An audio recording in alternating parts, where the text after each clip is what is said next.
Assalamu alaikum, namaste, hotep, shalom alaikum, peace. This is Tracy Lene Muhammad. I wanted a few minutes of your valuable and your precious time on 11/11, this open gateway, this amazing Monday, this prelude to a new moon, a full moon tomorrow, to tell you something that just happened to me and to share with you how I recognize domestication. I'm 51 years old. I'm dropping my 15-year-old off to school, and they're like lots of children, of course, and you can't tell the boys from the girls based upon the dress or the hair.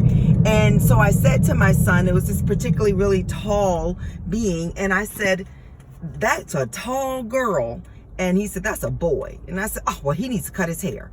Immediately I recognized that not only was I in error for deciding that somebody else should do something based upon my level of comfort, I understood that my domestication, because at 51, a boy with long hair when I was 15 and wearing clothes that in my mind look feminine because I've allowed the domestication to tell me what a woman should wear and what a man should wear. But if you really think about it, and if you've ever opened the Bible, you know that men used to wear skirts, and that was the clothing of that day. There was a time when women didn't wear pants. So things change. What I recognized is the domestication of people. We've been domesticated. And I'm not saying that you should change who you are. I'm definitely not saying, because then that would also be me buying into domestication to tell somebody else what they should do with their life. But I wanted to share with you an eye-opener for me, that I do not get to decide what a person wears, thinks, or does. What I do get to decide is what Tracy wears, thinks, or does. And I also do believe that I have the right to defend myself from personal attack. I do believe that I have the right to speak up for myself. What I understand now, so this weekend I read The Mastery of Self while fasting, and I got this opportunity to see the world from a different perspective. When you fast from food for any amount of time, even if you just don't eat anything until like after 4 or 5 p.m., or you do a fast from junk food or a fast from social media, whatever you decide to fast from, you will open yourself up to such amazing possibilities of what can be. During this fast, as I'm thinking about the mastery of self, because it's very important to me that while in this body, I grow spiritually so that my soul can go to the next level. I've been married now going on 24 years, and my husband is my greatest mirror. My marriage has grown me in ways that would not have happened without it. So I'm very grateful. I am so grateful for him. And even in some of the trials that we've had, on all of the trials that we've had, I recognize that they were really there for my growth and development. But him being my biggest mirror, it's really, it's great because he's the closest to me. So he can point out things to me that other people don't see on the surface because they don't know me, but he truly knows me.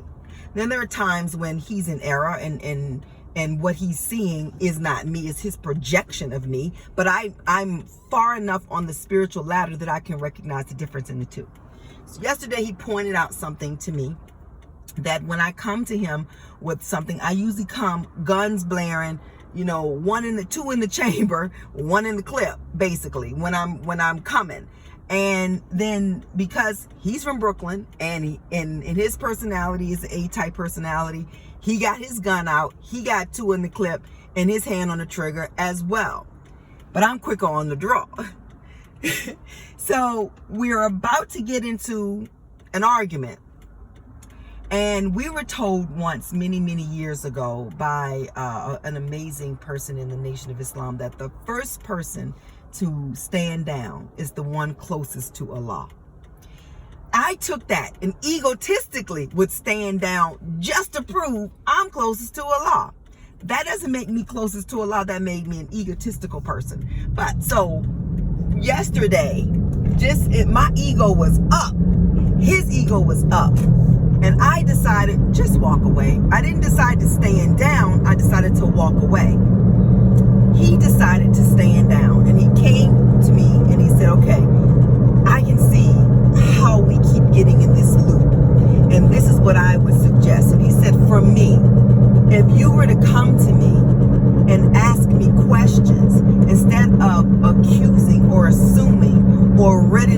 more, I would appreciate it. I could receive it better because you already know my personality. I already know yours. And he's right. And I said, you're right. And I was in error for coming at you that way, ready to war. I mean, like ready.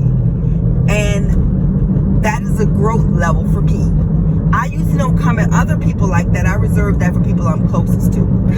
But it was something to let me know that now I'm not silly. I know that I'm not perfect in the sense of there's nothing I need to grow. But what I do know is that I'm perfectly growing according to the way I should. And as are you. As are everybody. If you really, really look at people for who they are and the things that they have gone through, you can see that they're only reacting out of what they know. And when you can do that, unconditional love is deciding to love somebody regardless. It does not mean that you stay in the line of fire. It does not mean that you lay down on the ground and then start hollering and screaming when people walk all over top of you like a doormat. What it means is that you accept that that's where they are and who they are, and you decide to love them anyway.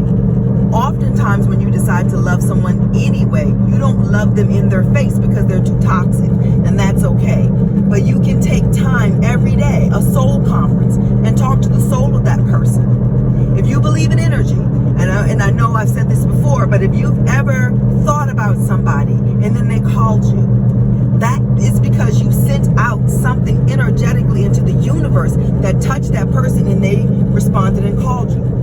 The Most Honorable Elijah Muhammad said that there was a time when we didn't use talking to communicate. We communicated through our minds. So I believe that. And with that, I know that I can communicate with somebody else through my mind. Have you ever been with somebody and they know you so well, they can look at your facial expression and tell exactly what you're thinking from your facial expression? Well, that's what I'm talking about. Talking to somebody through your mind. And sit down and take some meditative breaths first, inhaling in through your nose and out through your mouth, and then ask the Creator, by whatever name you call, for the opportunity to have a soul conference with whoever it is. And understand this, the soul only understands love. So if you come in with guns blazing, two in the chamber, one in the clip, or one in the chamber, two in the clip, however it works, you are not going to get that person's soul, because that soul is not going to come for your negative, toxic ass. You're going to have to decide to talk to them with love. And you can ask questions like, why do you believe that your behavior is going to get you a good result? Don't try to control them. You can send them love and say, whatever it is you've been through, whatever it is that is plaguing you, you have the opportunity to let it go. Let me help you let it go with these tools, and then give them the tools. Do that for whatever amount of time your soul tells you to do that, and watch them change if you need them to stay in your life. If you don't need them to stay in your life, I would suggest you still send them love, because people are hurting. We are in a world where there are powers that be that are actively going against anything that can grow individual souls. It's in the food. The food is poison. The television is poison. The radio is poison. And this is by design, by a wicked taskmaster to keep society under their foot. And that's not spooky. That's just reality. That's not conspiracy theorists. That is reality. But you don't have to fall prey to it. You will have obstacles because we live in the world. You're not alive to not experience some pain. That's just, once you took on a physical body, you accepted you were going to take on pain. I remember I've had 2 stillborns. And I remember when I had the second one, Majid, my youngest son, asked me later, Mommy, why did the baby not live? And I said, well, I believe, son, that before we come to the earth plane, we have to sign a contract that we have to go back to the spirit world. You will die. You will not live forever. And that you signed a contract that you will experience things, that you will grow. And I don't think he signed the contract. So sometime later, a friend of mine had a stillborn. And as I was talking to them on the phone and trying to talk them through it, Majid came in the room and he said, just tell her he didn't sign the contract. It was the most powerful moment for me that my son not only heard this, he was like 6 or 7 years old at the time, but he could, say it back to me. Now, does that mean he's going to believe that for his life? Maybe not. I'm not attached to my children taking on the religion or the understanding of spirituality that I take on. I don't believe that that is fair. They are here. I'm a vessel for them to come through, and it is my job to guide them and to keep them safe until they can do it for themselves. But it is not my job to force religion down their throat or to make them think that my way is the only way. My son is 15 years old, my youngest son. And when I said that boy need to cut his hair, I immediately corrected myself, but it didn't even faze him because he's like, well, it's just hair. He doesn't see it the way I do. And it doesn't make him wrong. It makes him him. Oh, a good friend of mine was talking about how us older people, we're all up in arms over all of the changes that the younger generation is making in terms of sexuality and all of that. And she said, you don't have to be up in arms. You can just live your life the way you want to live it. By the time all those changes come about, you're going to be dead anyway. So you're not even going to know about it. And that's really the truth. We're going to be out of here. Can you imagine what the slave masters thought about black people being free? Oh, they did not want that. But we're free in a lot of senses and enslaved in a lot of senses. But that is changing rapidly. Anyway, I just wanted a few minutes of your valuable and precious time. It's an amazing day. Energy is really high. You are really high. You are spectacular. Whatever you're going through, go through it. Don't stop. Don't start taking pictures and get the t-shirt and set up a party. Keep moving through it. Understand that patience, love, trust, and honesty are the keys that will get you everything you want. Show up today. Show up today. Forgive yourself. Forgive all others. Get out of the past. Recognize that we are going into a new decade. And if we're blessed to see it, we got some shit to do. Thank you for your time. Assalamu alaikum. Namaste. Hotep. Shalom alaikum. Peace out to Brooklyn and everywhere else.